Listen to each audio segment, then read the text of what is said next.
Galloway is a construction manager and consultant, commercial and residential builder, and a certified inspector for all commercial and residential buildings. And now, here is About the House with Troy Galloway. Hello, folks. Welcome back to About the House. This is your humble host, Troy Galloway, and we are doing a fabulous show today. Today is one of the shows that I think we've done several of these types of shows before, and we bounced around, and it is absolutely how you can save money, through some things for free and some things absolutely for free. You know, there's tons of ways that we save on energy costs, and everybody's got a fancy way of doing it. And some of them we're going to touch base a little bit on. But really, a lot of us, we don't have that extra money, to spend for saving energy costs. And I know saving energy is great for the environment. And I'm an outdoorsman. I love the environment too, just as much as everybody else. But the truth of the matter is every month when them bills come in, I'm not thinking of the environment. I'm thinking of how I can actually lower my energy costs. And as the bills keep going up and up and up, sometimes it's just really difficult. And so what we've done here, I've put together here today, which I'm really happy. I've been wanting to do this for a long time, is and it kind of goes along with some of our other shows, and we'll talk about that as we're going through the different stages here of the show here today, because we've gotten more in depth about some of these other items. But a lot of times, folks, they're having trouble paying their bills, let alone taking more money out to spend for upgrading, like for brand new windows or some of these more expensive, which is great idea. But honestly, there's some of these things should be done. We'll talk about as we go through a little bit further down the line. But these are just good old common sense ideas that we're going to do. And as we was laughing about it in the office here, as we was talking about this show, a lot of this is just my old friends out there, my old country boy friends, they're going to be looking at this. They're going to just snicker, say, well, who don't know that?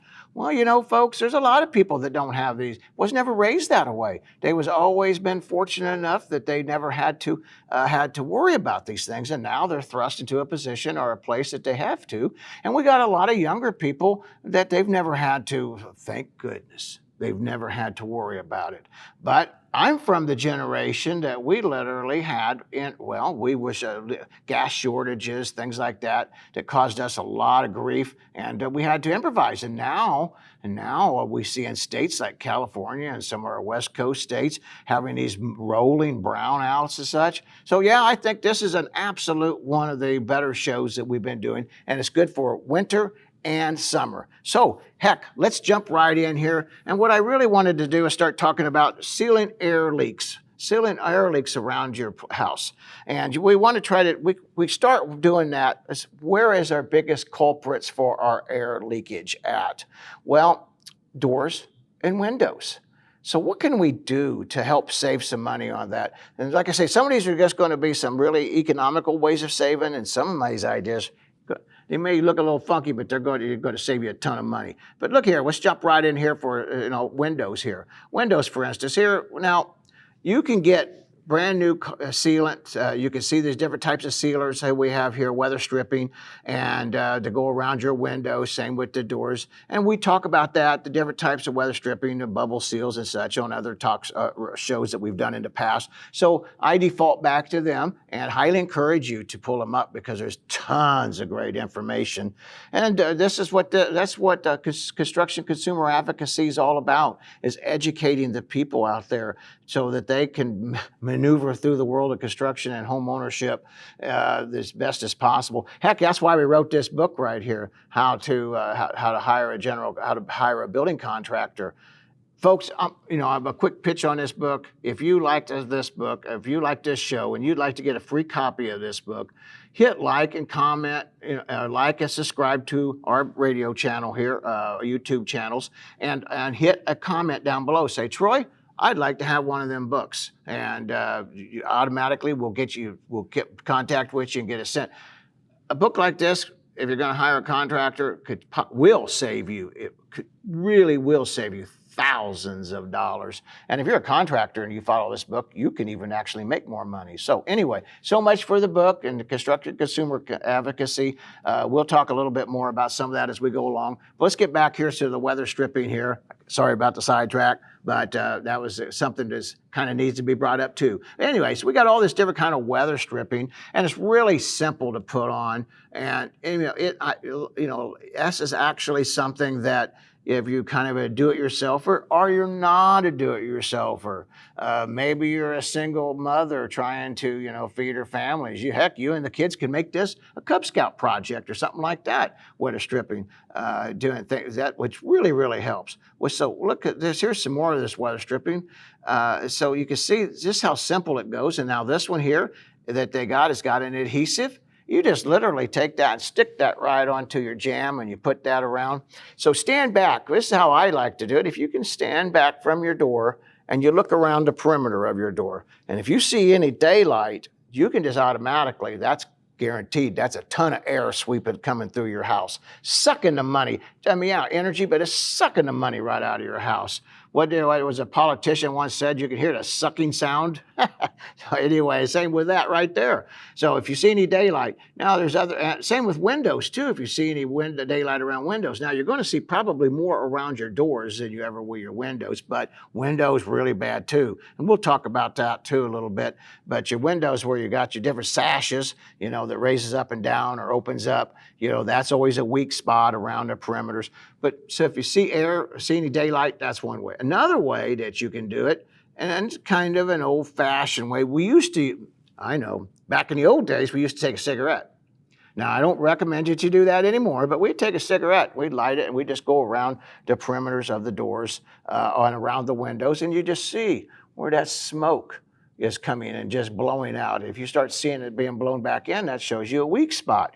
Now, I don't recommend that we use cigarette smoke because of the secondhand smoke and all that goes along with, the problems of smoking. But here's another way you can do it. You can get the little smoke candles for that or just a regular cheap candle. And but you got to be careful with a lit fire now because, you don't want to burn the curtains down or anything. But you just take that little flame around there and watch to see if it flickers. And that's a good way of finding it. And now you can go buy an expensive equipment. But why? Just use a little common sense. Use something like that. That'll definitely, and if you're into Wicca, yeah, you can use one of them, what do you call them, sage or brushes or something that they use to get rid of evil spirits. Maybe that might help. I don't know. Anyway, just an idea. I don't think anybody will ever patent that. But anyway. So let's see what we got here. We got weather stripping, but there's other ways of doing it too. Getting into right around your perimeter of your house, and that is foam, spray foam.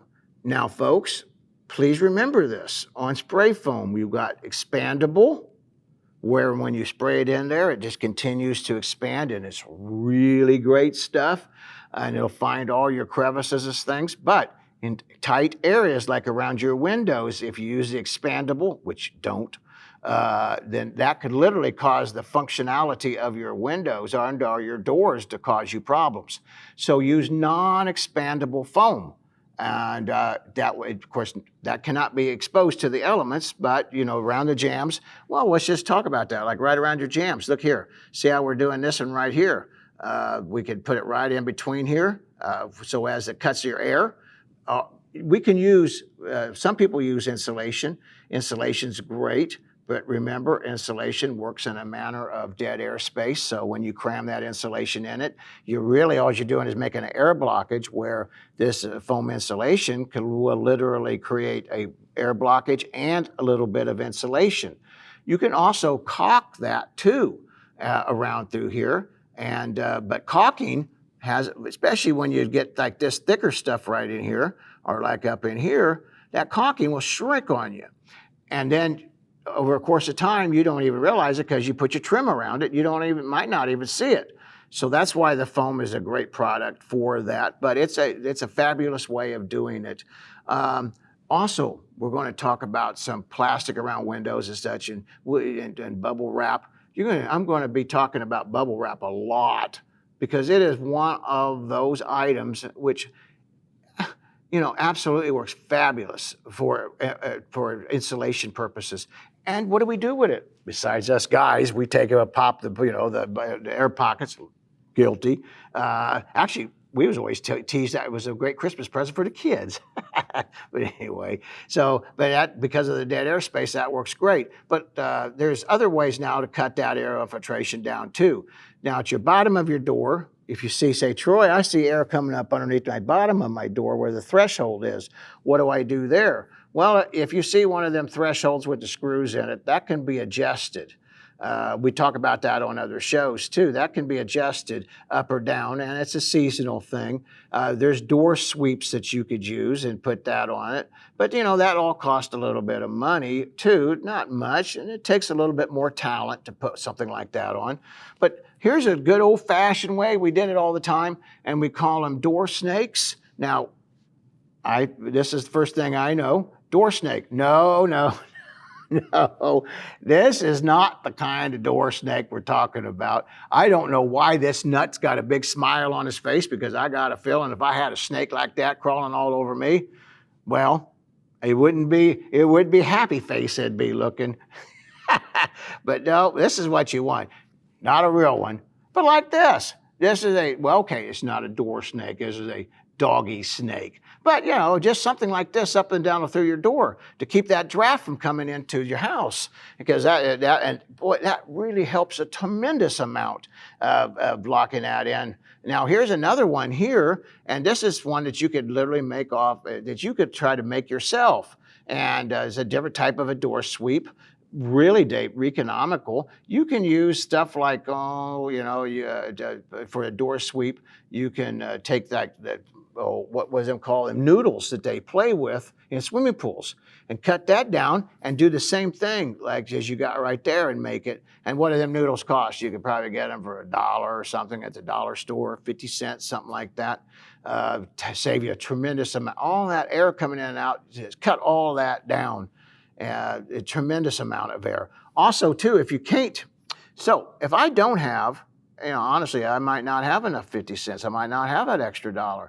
Well, take a blanket or something and put along that edge of that door right there where that air comes through. Folks, I remember I lived in a house years ago when it got really, really cold, and I imagine a lot of people watching this show has experienced the same thing, is that when that air comes through there, and that cold air, and it hits that warm inside air, it ice up. I have literally seen doors ice closed, and where the ice built up so much around them. And aluminum windows was really bad about that, where the condensation turns to ice with freeze and ice that up. So if you put like that up there, like a blanket or even rags or something, that would definitely help you and for saving money. Think about it, if you can feel a breeze, and we don't really care what it looks like, right? When we're cold, right, we want it to be warm and we want to save that money. So here's another great idea. And I picked this up in a house that I was inspecting here a year or so ago. And I thought, okay, kind of funky, but it really was a great idea because they had massive air gaps around this door, and they just hung a blanket up here, right? And see how that blanket's here? And I had to literally try to get 2 shots. I had to kind of move the blanket around for my pictures, but that helped tremendously. We're going to talk about, we'll talk about this in windows a little bit further about how you want to make sure that their drapes or such are done. But this is a great way of helping save you a ton of money, and it doesn't cost you anything. You probably already got an extra blanket or something. Anything you could throw up around there like that would help. But something simple, right? All right. Okay, simple. Well, here you go. Tape. And they just right there where we talked about the seal, where the windows join together. Here's another picture of it where the window down here where the window meets the frame. You just take some wide Scotch tape, kind of plastic tape, clear through tape, and just tape around it. Now you can get some store-bought stuff, or you can just use what you have. Yes, you're going to take it off in the spring, but in the meantime, look at this, what you're saving. You're cutting down on that air drafts. You do that with a little bit of other types of treatment, and you'll be amazed how much. And this goes for not just wintertime. This goes for summertime too. So when you're trying to run that air conditioner, Dad, think about that. And I know it's just something simple, but absolutely. Oh, here we go. And you're going to hear me talk about this bubble wrap. Now take this bubble wrap here, and what do we do with bubble wrap? This insulation. This is what you get packing stuff. We throw this stuff away. We throw buckets of this stuff away when we're actually doing these, wrapping our presents, sending our stuff, or giving it to the children to play with. A lot of fun. So take that bubble wrap. What I'm going to tell you here now. Take that bubble wrap and you put it on the edge on your glass. And so you might not have insulated windows, and maybe you do. It'll help either or. And because insulated glass, just double pane glass is all that is, with sometimes our low E reflector and argon gas. But unless you got an upgraded window, you just got a cheap window and you're trying to save a ton of money, you don't want that ice, just take this bubble wrap, you just cut it around and just stick it right to it. And it'll literally pretty much stick right to it. Now, if you start finding the edges are starting to fall off a little bit and not getting so tight, that's when you could take your Scotch tape and just tape that right to the window. Folks, you will be shocked. See, insulation we talked about is dead air space is the best insulation value. So you take this double bubble wrap and all that's dead air inside of that, it's amazing how well that works. So think about that. That's a great idea. And you can find this stuff thrown away all over the place. So you can find it next to nothing to nothing. Using window treatments. Well, what is a window treatment? Well, window treatments are your blinds. Now, we do sell insulated blinds, or curtains, or both. And so that's great. And I highly recommend you get that, especially on big, expansive pieces of glass. But maybe you don't have that kind of money. Maybe you might, I didn't throw a blanket up here like we did the door, but a blanket like right in here would do the same thing, would help a lot if you don't have the curtains or the blinds. But what I want to talk about is curtains and blinds. What we have here, I want to see my blinds up at high. I want to see, so what I'm trying to, as high as I can above the window. And then if I can't get it to overlap the top of the window, I want to be able to put it so it's at least at the bottom and dragging the ground. Why? Because as we know, heat will chase the cold. And it'll just suck that right out, the energy out of your house. And it creates a thermocycling effect where it sucks that cold air right up here, and then this hot air that you got up here, because the hot air is up high, it just literally makes a continuing thermocycling, and it literally is a continuation of sucking the energy right out of your house. Folks, you probably got these curtains or blinds up here right now, and that is definitely costing you a ton of money. Now this window right here, I use this one to show you. See, you want it to be right here and down to here and on both sides here. So as you can and actually I would just kind of recommend hanging it just right on the inside of something like this, if you have a frame like this. So as that, it just cuts all that thermocycling effect down. And we'll talk more about that, but you can even open it. So you say, okay, well, I'm on my south side of my house, and I want that beautiful warm sunlight coming through. Amen. We're going to talk about that later. I love it. So just remove that during the daytime, so you can get that sun. But on your north windows and your west windows and windows that you're not being used, hey, seal them up. Especially in parts of the house that you don't even go into. And all that does is it's got a window just taking your heat and your cooling right out of the house. It does the both same thing, heating and cooling. It sucks the energy right out. So put it in the bedrooms or your windows that are not being used, whether that's your basement, your bedrooms, your office, wherever you might not be spending a lot of time. Think about that, because that's going to help you a tremendous amount. And remember, we want to make sure that we get the thermocycling effect. This chimney effect is what it's called. And take that taken care of and sealed. You block that one end off and you're not going to create that chimney. It's like putting a finger on top of a straw. that air might get into there, but it's not going to just draw it out like a magnet. So that's a great way, and don't cost much of nothing. Now, insulate your attic. Insulating your attic is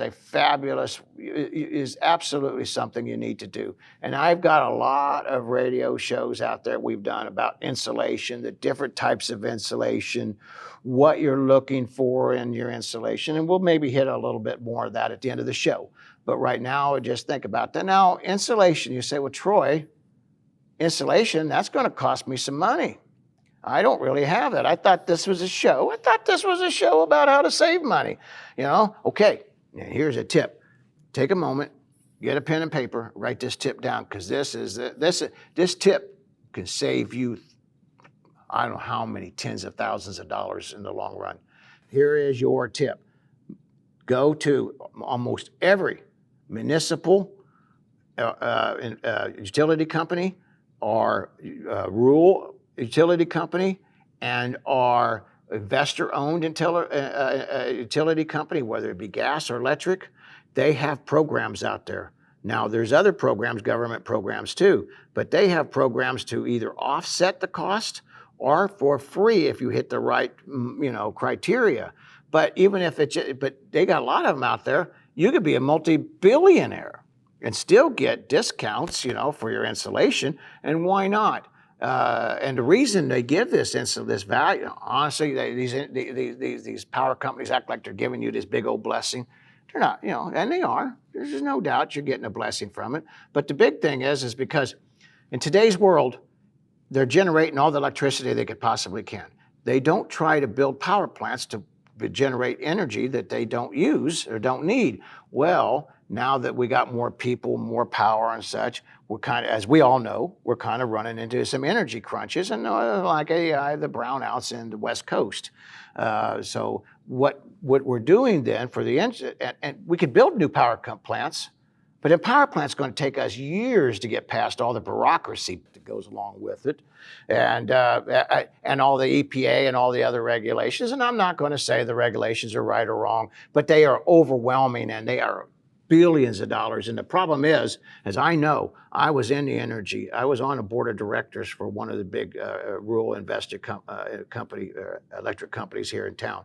And so what we find is that we start building a power plant, and then all of a sudden I know I'm getting sidetracked here, but we start building this power plant, and before it's even done, they got new regulations, and all of a sudden now the new regulations, we got to pick that up before we can actually close on the deal. It's insane, folks. So it's cheaper. It's literally cheaper for the power companies to just take their profits and give it to you for helping you. And that goes with, that's going to go with furnaces, AC units, windows, upgrades, a lot of that, insulation. But insulation is one of the biggest bangs for your buck. Now, here's one that you can do yourself, and that's why I push this one here. You just blow in this insulation. Now, you can get these machines that blow this in, at Home Depot or Lowe's or Menards, one of these big box stores or rental places, and then you get the big bags, and you just might have to have your wife or your boys or your children help you, one dumping it in and one spraying it around. A lot of fun. I've done it a lot of times. I know, big boy toys, but it's a lot of fun, and you can help offset the cost with the cost of the insulation and offset it again by you doing the work. Here's another one here that we got. And of course, we all see the Pink Panther was the pink stuff, and this is the brands. Hey, yellow, pink, whatever color is irrelevant. It's the R factor. We talk about that in other shows. But see how simple this is. We just roll this down. Now, I am kind of curious why this guy's actually in house slippers up there, up in doing this here attic insulation. Each to his own. Don't look very safe to me. Sure don't look OSHA approved, but never. But at least he got his mask and his hard hat on. What the heck's going to fall on his head up there? I guess bird nest or something. I don't take the pictures, folks. I just copy them. But anyway, so that's a great way of doing it right there, and how to offset it. Now you say, okay, well, maybe I don't have these kind of programs where I'm at, or I just don't know how to do it. Well, here you go. Packing peanuts. We throw these things away. And and there's tons of these. When we get them our Christmas presents, we get them in our Amazon deliveries, we get them for all kinds of things. And just save your packing peanuts. And any place that you got that you need to really add some little bit of more insulation, put some of that into it. Now, it's not the best, but it's not going to burn your house down. It is safe. Animals aren't going to eat it. And if it's free, you're recycling it, and you're actually doing twofold. You're doing a great thing for yourself and for the environment. Packing peanuts. Bet you never thought of that. Country boys do. All right, here you go. Insulate your water heater and pipes. All right, now let's talk about that. Water heater. Now, they're just simply a water, we've all seen these blankets, they put around it. And here's another insulator. There's two different types here, the reflective one versus the other one. Honestly, I don't know that I have a dog in this fight, which one's better. But, just check your R value. That would be your biggest bang for your buck. And I think that maybe a reflective one, I might use the reflective one more in areas such as, that it's got extreme elements around it that maybe I might want to reflect that away from it. But, honestly, it really does, it helps. Now, your hot water heater already is an insulated tank inside of a tank. So, all you're doing is helping, adding a little bit more to it. Unless you get this insulation blanket, and a lot of our government programs and utility companies almost just give these things away if they don't. A lot of times they do, contact them and get it for free. But I wouldn't spend a whole lot of money on insulating my blanket or my hot water heater if I live in the Midwest or the South.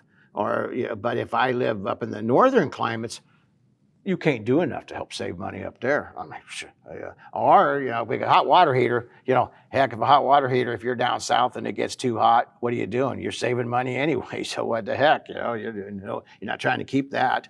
So think about that. All right, so water heater pipes. But these are really cheaper than the noodles, and they work really well. And these can actually be used also for a door sweep. You just see, it's already got this open and slit into them, so you can slide that up under your door. Hey, what a great idea, and they don't cost for hardly next to nothing. And what they save is a tremendous amount of money. Now, we only put it on our hot water, okay, if we're not trying to keep our pipes from freezing. And we're only trying, but if we are trying to keep our pipes from freezing, we'd put heat tape on it, and then we'd put this wrap around it right there, okay? But if you're just trying to keep, most of the time what we use these on are hot water. By the time I come up out of here, out of my hot water heater, and then I take it to the other end of the house, well, every time that sits into that, because you turn your hot water on, your hot water gets drawn up out of your tank to your faucet. And then I turn the hot water off because I'm done, right? But I have all that hot water, that money I've already spent to heat this water up that's still sitting in the pipe. And that's what I want to, and then that turns off. If I don't keep it insulated as long as possible, then that turns cold.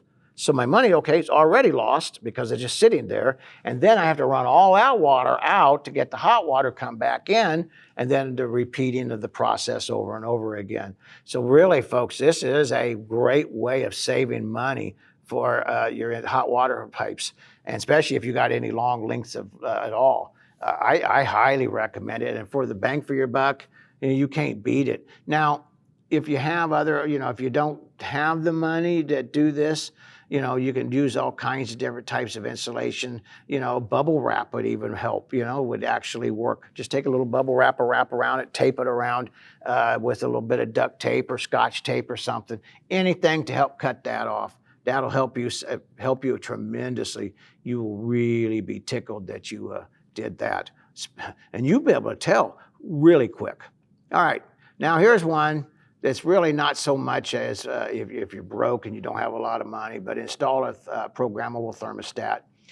I like the programmable thermostats. Sometimes we can get too elaborate with them and they get rather expensive. And unless you're a computer nerd, some of these here, as older folks, we can't even figure the silly things out.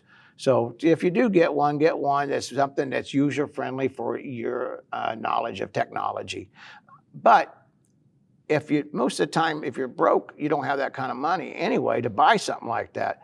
there again, the different programs that we have out there through the government and our utilities will definitely help you with that.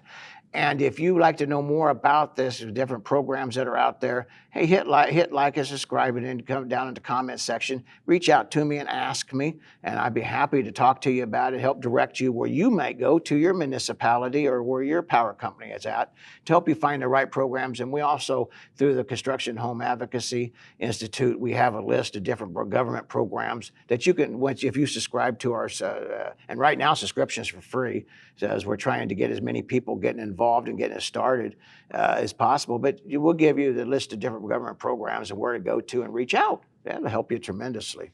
So anyway, you want to make sure that our thermostats, and here's a couple of simple ones that I like. Honeywell's, I'm not pushing Honeywell, just happens to be the stock tray pictures that we got, but they're simple to use. They're really good. They've been around. Honeywell's been around, well, longer than I think I have been. I remember Honeywell on thermostats as long as I can remember. So I don't know, but they're easy to work. They're dependable. They last a long time. And you can buy some of them for as cheap as $29. How do I know? I just got one last weekend. As a matter of fact, my furnace is being worked on today. So I'm sitting here, we're helping you folks. All right, here we go. Maintaining your heating and cooling systems. All right, well, what does that really mean, maintaining them? Well, there's a lot of things here that we could do to maintain them.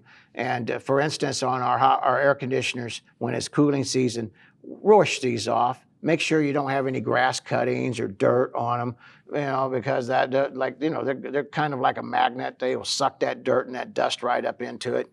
And so we want to make sure you keep it clean so it breathes easy. Keep the brush and trees away from it so it can get a ventilation.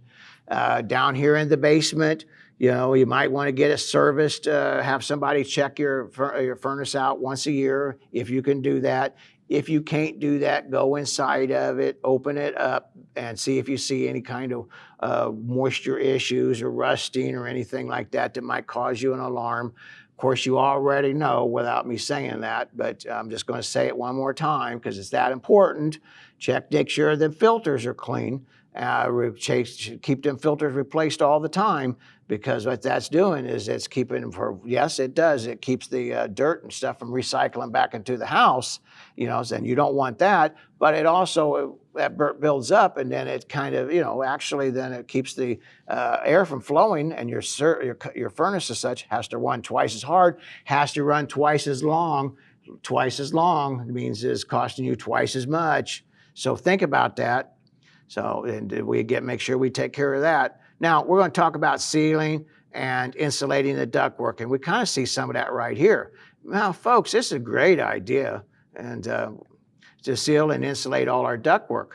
So, because once again, that air that we're talking about, we want to keep it as pristine as possible from the source origin, from the furnace or the air conditioner to the vent that it's coming out of, and especially when we have ductwork that's up in attics, what we call them a non-conditioned area. A non-conditioned area, as you probably know from you folks who have been watching our show for a long time, is an area that's not either heated nor cooled. Like an attic is a perfect example. If it's like 0 outside, you want your air conditioner, your attic to be, you don't want your attic to be the same temperature as your house. So you want to make sure that insulated. So it saves you a ton of money, and it's really easy, really cheap. We got some ideas here how to do that.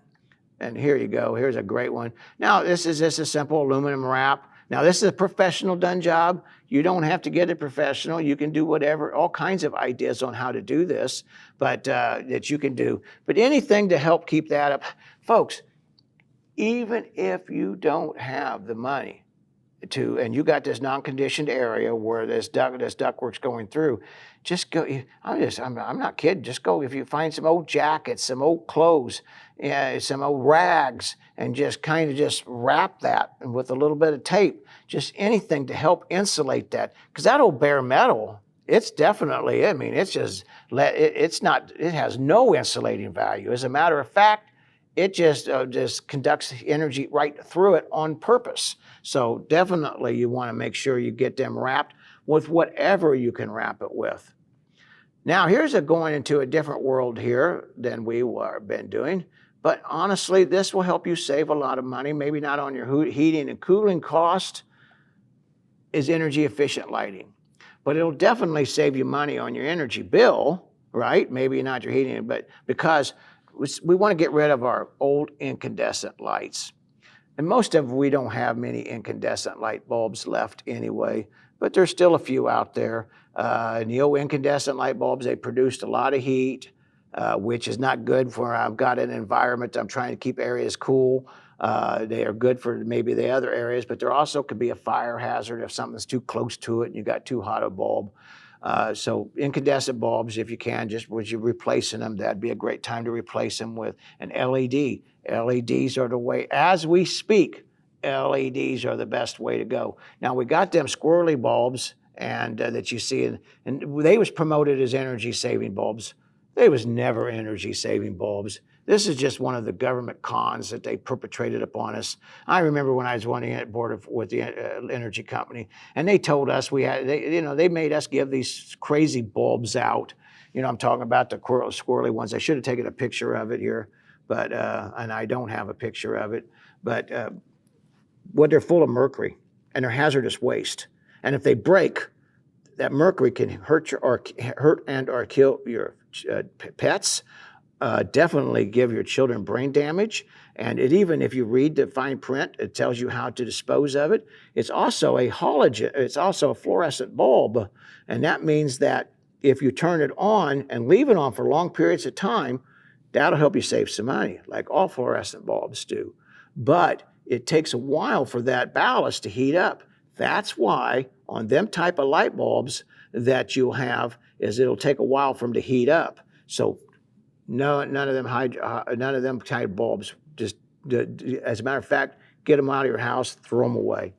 So these come. Oh, here we go. I got a picture of one right here. This is one of them squirrely bulbs right here.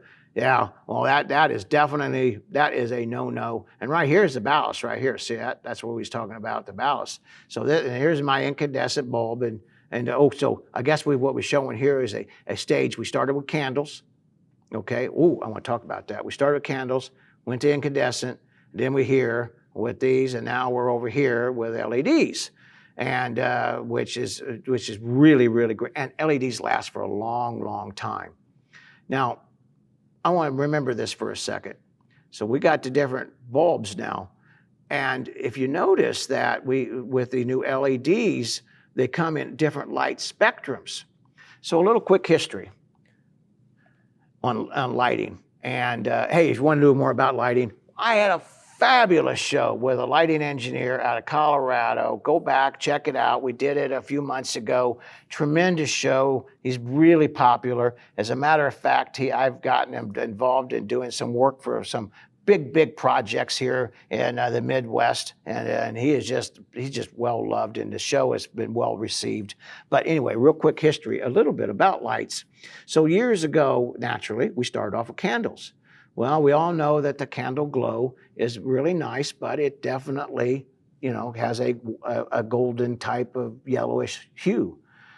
So when they just built this incandescent bulb, they was trying to emulate the light spectrum of a candle. That was kind of the idea, because people, even today, people still are so used to having that hue that's what they want in their lights.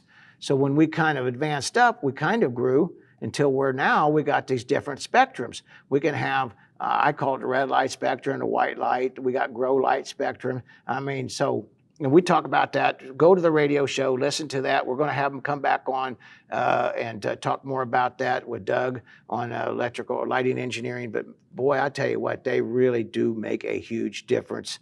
And attitude, energy savings, it just goes on and on. LED, way to go, right? All right, now move on to the next one. What do we got here? Well, use energy efficient appliances.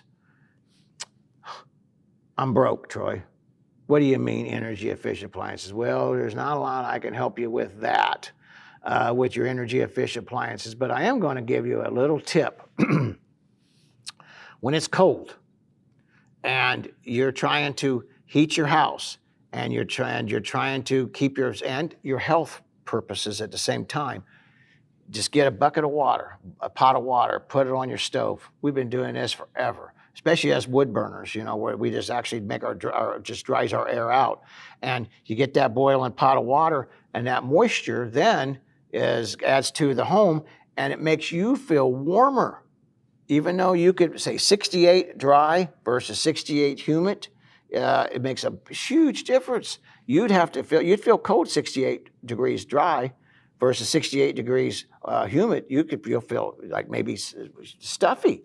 And all of us that ever lived down south or lived in humid zones, we all know how that works, how humidity just is overbearing in the summertime. Well, air conditioners are dehumidifiers. So that idea is so it takes the moisture.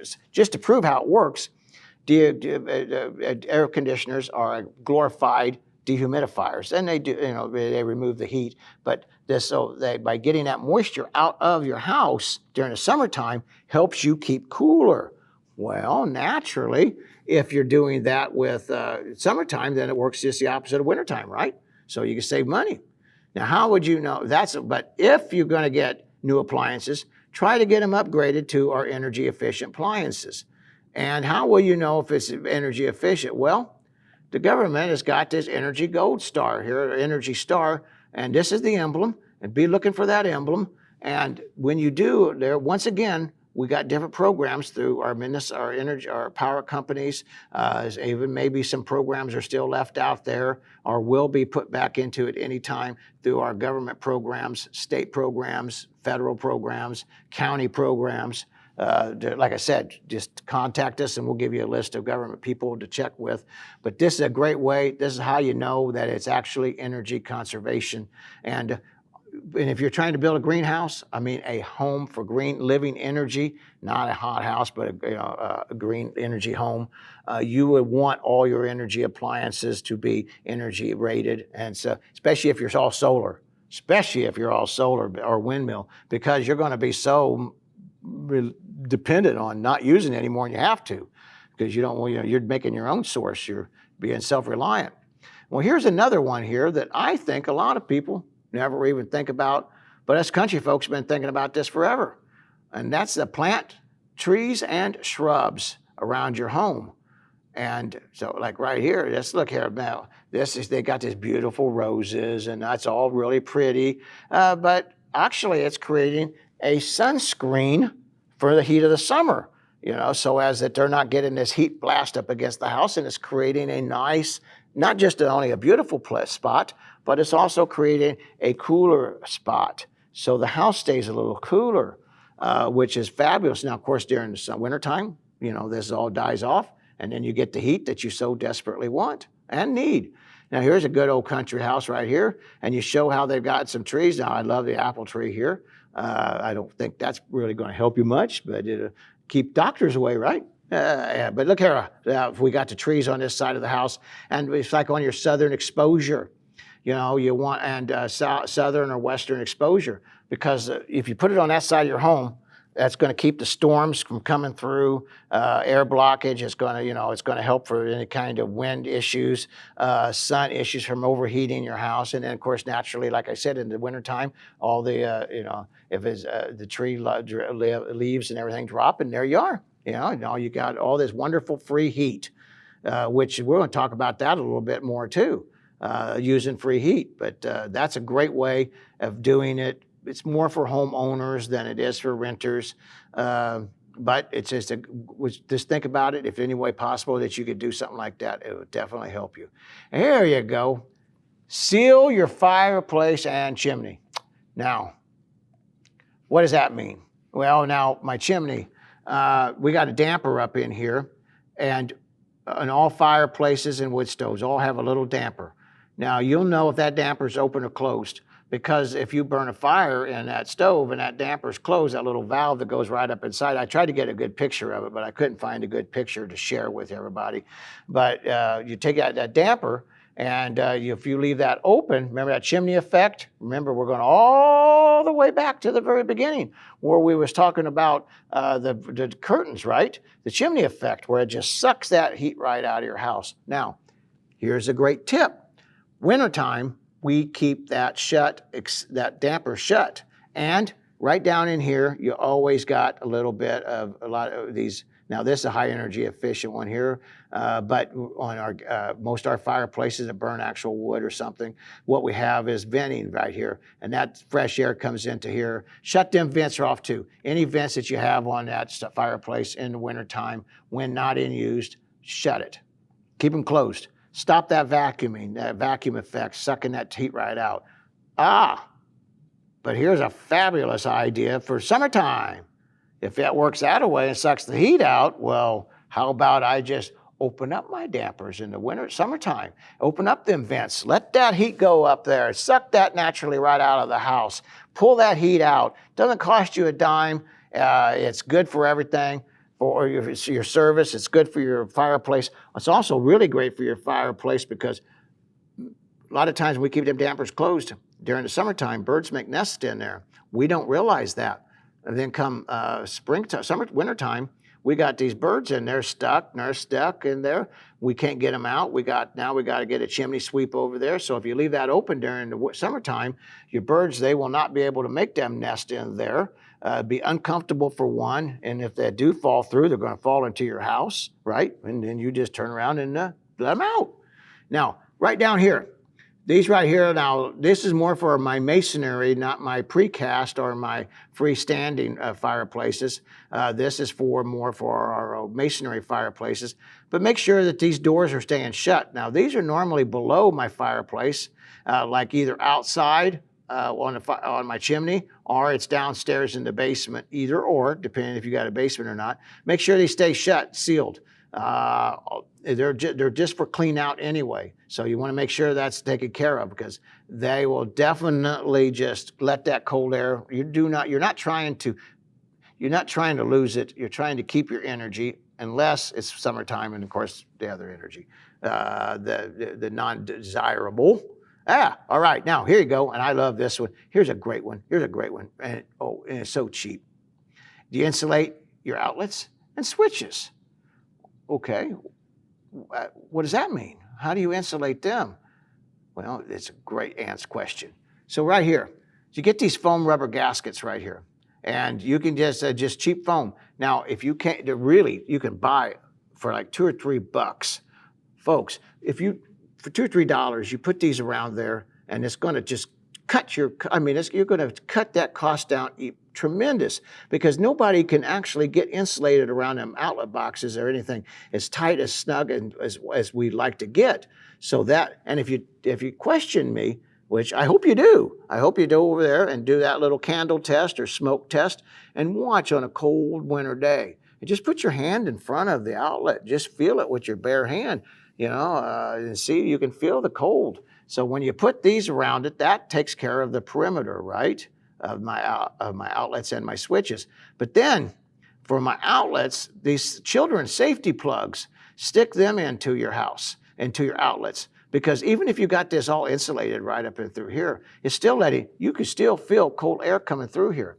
And I highly recommend them. They literally will save you a tremendous amount of money. They're next to nothing. And if you got children, they might just save your children. Of course, back in my day, I don't know, I guess we was just too dumb to stick our tongues into it when children today, I guess I feel like they have to do that. So we come up with these. Well, I don't know. Each to his own about that. But I will say that I use them. I don't have children, and they save me a tremendous amount of money. And normally what I'll put them in is all outlets, I put the foam everywhere, in every outlet. But these plugs I might not use on everyone. I put them on my northern and exposed area, my eastern exposed area, areas that I cannot, that are colder areas to my house. Also, every outlet that I have, like in bedrooms or something. Now, this on exterior walls now, not on interior. Okay, want to make sure you all know that. Exterior walls. We talk about these, using them on interior walls. But that's a different subject for a different purpose. This is for energy savings, just on exterior walls. So I got bedrooms and I got rooms that don't use regularly. Stick them in there because you don't really pull the power very often. But in areas that I have to get in and out of strictly, I'll just leave it unexposed, because once I got something plugged into it, like my TV set or stereo or a computer, that there pretty much blocks it off in of itself, right? So that takes care of that. But this is a great idea, and man, we're talking nickels and dimes for that. It's crazy not to. All right, insulate windows and storm windows and doors. You know, we don't see a lot of storm windows anymore, and they're mostly on the older houses, so that don't really help us a lot.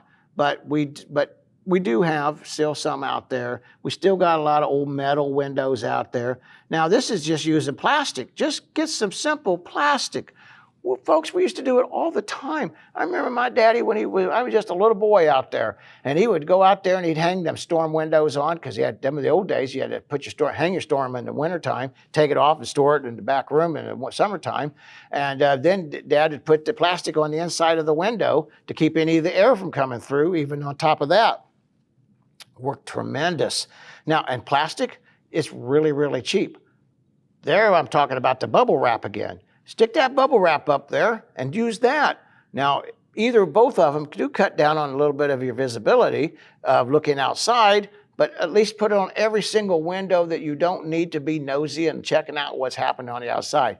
If you maybe want them kind of Pierre Karen and you just got to watch what the neighbors are doing, well, you just leave your front window so you can just spy on your neighbors, and the rest of them then take care of it. But if you're not a Karen, wrap it all up, what the heck, you should be pulling them blinds anyway to help save money. But you pull them blinds, you put this plastic, you put this tape, you do these cheap things like this, you are going to put money in your pocket, not the energy company's pocket. They don't need any more of your money. They get plenty of tax breaks anyway from the government. We're not here to help them. And storm doors. Now, we do see a lot of storm doors out there. And you can still get storm doors for $100, $125, $150, cheaper ones. And of course, they go all the way up to, well, I don't really know. I guess there's no end to how much you can spend on a storm door. But they're real easy to install. And if you've got any kind of handyman skills at all, they're easy to do and to install. But that's a great way of doing it. And they do honestly help a tremendous amount. So think about that. Grant you might not save $100 the first year, but in a couple of years, you're going to easily save your money, put money in your pocket. You've already put your weather stripping around your door. You've already put your, remember your door snake, not the one that boy had wrapped around his body. What a nut. But anyway, and you put that storm door on it, man, you're tightening up this house tight. You're really great. So here's another one here now. Using caulking or foam to seal around your foundation cracks. This is just foam board. You can get this foam board pretty much cheap. It's not free, but it's pretty cheap. It doesn't cost a whole lot. Here we got a little bit of a rain shield up on top of that, which is great. But caulk around all your openings, like right in through here. Anytime I can put a little bit of border insulation around that, that's definitely is a great idea. But anything you could do, go around your home, any kind, when I do a home inspection, it's boilerprint on all mine, did all cracks and crevices to be cut or caulked and sealed. Especially folks, if somebody puts on your building inspection that you need to caulk around your windows, caulk around your windows. Because if you don't, moisture gets in behind there, which is that's another animal here, but I got to get onto this. It literally cause your windows to crack. It could literally break them because of that moisture moving down in there, freezing and thawing. Inside, behind your walls, in between your walls. That's how cold it gets in between it. That's why we're trying to stop that cold and that heat going back and forth. So caulk around that. Caulking is cheap. You don't have to get that $10 tube. You might get a $2 tube. You might have to do it more every few years, more than the $10 tube. But anything helps. If you got to, heck, fire. I've even seen, I know you're going to laugh at me, but on some of my stupid contractor awards, now, if it's a contractor that does it, he's a stupid contractor. But if it's you and you're trying to stop that air infiltration, heck, I even got pictures of people putting underwear in them and socks in them. I make sure they're clean socks, clean underwear, But nevertheless, I'm just teasing. Well, no, I'm not teasing. Make them clean. But anyway, put that around it. Anything to stop that air infiltration. Just remember, that is our enemy, air infiltration. And that chimney effect, if you don't remember anything else in this whole show, in this whole presentation, it is stopping the chimney effect as much as you can, stopping all infiltration. Before you run out and buy brand new windows and brand new doors and spending all this money, do these little things like that right there. Stop that air from coming in. That's gonna save you much, much, much more money, more quickly and efficiently than the rest. Then get your windows, then get your doors, then get your insulated siding and roofing and such. Now, here's a good old-fashioned way, and I think, when I first looked at this, I thought everybody did it, but come to find out, it's rare that they do. On them cold, cold days, just close off the or hot days, same thing, close off the unused rooms. We all got rooms we don't use all the time. Shut them. We don't have to. You know, like the wife and I, it's just the two of us. We got a 3-bedroom home. I don't have to have all 3 bedrooms open. We can just we only need 1 bedroom, and I usually keep it closed anyway. So because I like a cooler bedroom, but I'm not spending all that extra heat into that, and I'm not costing me all this money. Look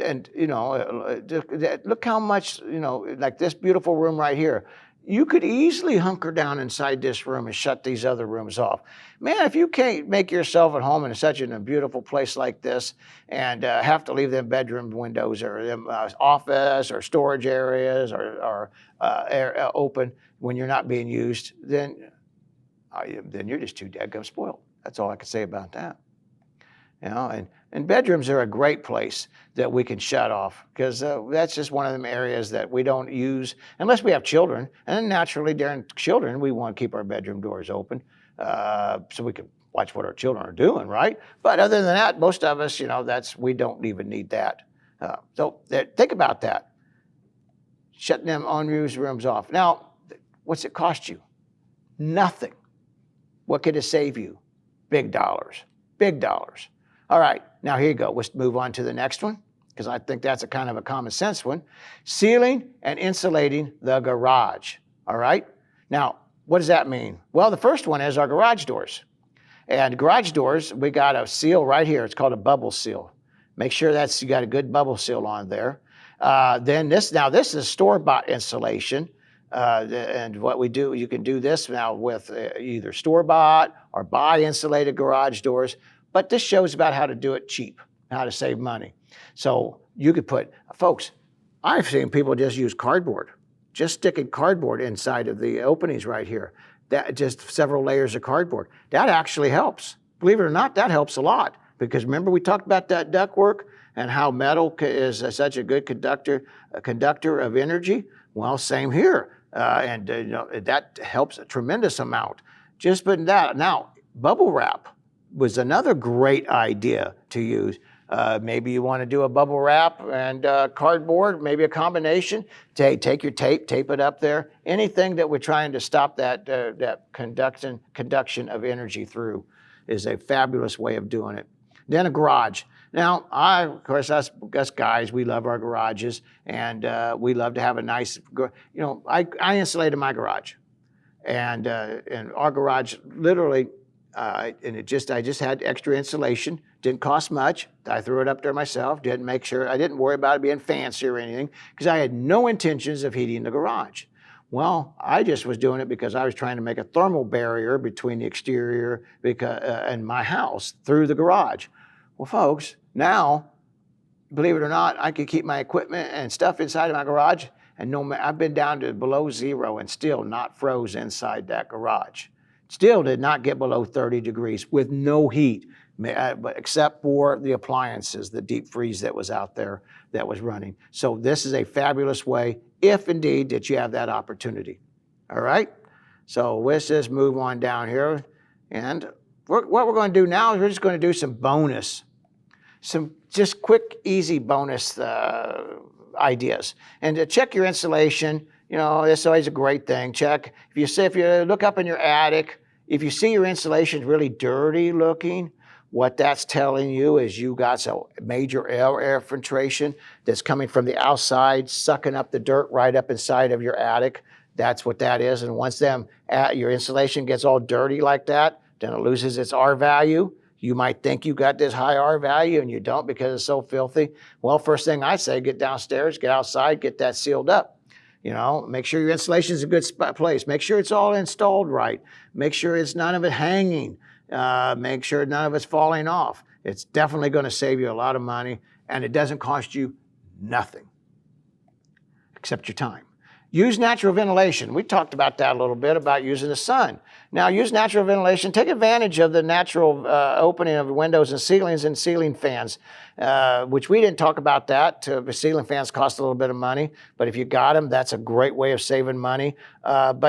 So on my south side during the summertime, I want them windows open. I want my sunlight to come in. My sun's lower in the sky. It's coming inside my house. It's heating my house. People with passive solar energy love this concept. I know I do. My house is passive solar heated. Helps tremendously. But now, just the opposite in the summertime. I got my windows and everything shut on in the wintertime on my north and in the east and west areas where I'm wanting to keep that, I want to save my energy. But now in the summertime, I want to block off still my west as much as possible because of that western sun. But you try to block off my sun and then open up my other side, the northern sides. Maybe open up them windows, get a cross breeze come through, a little bit like that. Let that heat out. We talked about using the ventilation of the fireplace. These are really awesome ways of doing it. Don't cost you nothing. Learn, I need to do a show on how to learn to live in your home. That's a great show. I'm going to have to try to think about here shortly. How to live in your home, how to use it and make your home work for you instead of you work for your home. Okay, here you go, folks. Conduct a home energy audit. Now, you can get these done. You can go and get a professional. I know I'm certified to do the same thing. This is what I tell folks. I got certified in it only because I wanted to learn the concepts and learn the technology involved of energy audits and how they work. But go to your municipalities, go to your energy companies, and your electric company, your gas company, or whatever company, and ask them. Most of the time, they're doing these energy audits for free. Once again, just to help you. So contact them, ask them about that, and they'll give you a whole list of different ideas of what's happening in your home, how you can save money. And most of them tips ain't even what we're talking about, but they can help you direct you also to where you can get some grants and some help and some subsidies. Anything like that's helping. And you might say, I'm just too proud. Well, maybe you are too proud, and God bless you for that. But you're not just doing that. You're doing this you are doing it for the environment, and you are doing it for your children's environment and your grandchildren's environment. So yeah, it's not just all about us and our pride. And if there's programs out there, take advantage of them. That's what the taxpayers are paying them for, and do whatever they got. But these energy audits, man, they're gold. They don't cost nothing. How could you say no? How can you say no? How can you say, no, I'd rather give you, Mr. Electric Company, an extra $100 this month than get my free audit? If that's the case, you need to say, where's my sign? Because you need a big sign for being an idiot. All right, here you go. And we talked about this a little bit here. Passive solar heating. We talked about the sunlight and what side of the sky. Actually, I got a lot of YouTube videos out there. A ton of YouTube videos under Galloway Building Services, and I've been putting in a lot of more of these under the Construction Consumer Advocacy, which is the one sponsoring this show today. And so, it's a lot of great techniques on how to do it that you can literally watch it being done in process. But this is just to help put together a list of great ideas for everybody to take advantage of. And hey, I hope that this has really been helpful. Oh, one last tip. So I was sharing with my producer today. I'm throwing Joey under the bus here. I was talking to my producer today about the content of the show, and he gave me a great idea. Now, I don't know if he really meant for me to share this or not, but we're going to because it's just too good. He said, go to your friend's house, take all your appliances that charge up on batteries, plug it into your buddy's house, and then visit with your buddy for a while. And then when everything's charged, just take off, and then you got everything charged. Save you money. We still invite Joey over anyway. We'll just watch how many appliances he brings in his pockets, his handheld computers and such. Oh, Oh, and I tease Joey. He's a great producer, and we thank him very much for helping us. He's been working with us for years, and a lot of the folks that's been on our show has known Joey as long as I have, because he's been the producer of our show for years. Well, anyway, folks, thanks for watching our show. I hope it's been helpful. Hey, hit like and subscribe to our channel. If you do that, hit the comment section. We'll get you subscribed to the Construction Consumer Advocacy, where you can get coupons and for different products, and save money and cost-saving tips and construction tips on how to do things. It'll save you. It'll put you light years ahead of everybody else. Heck, probably put you light years ahead of several of the other contractors out there hoping to know what they're doing.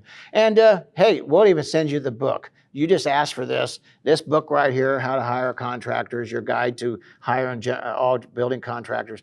Save you a ton of money, and it's gold, weight in gold. Well, folks, thank you for watching our show today. God bless you.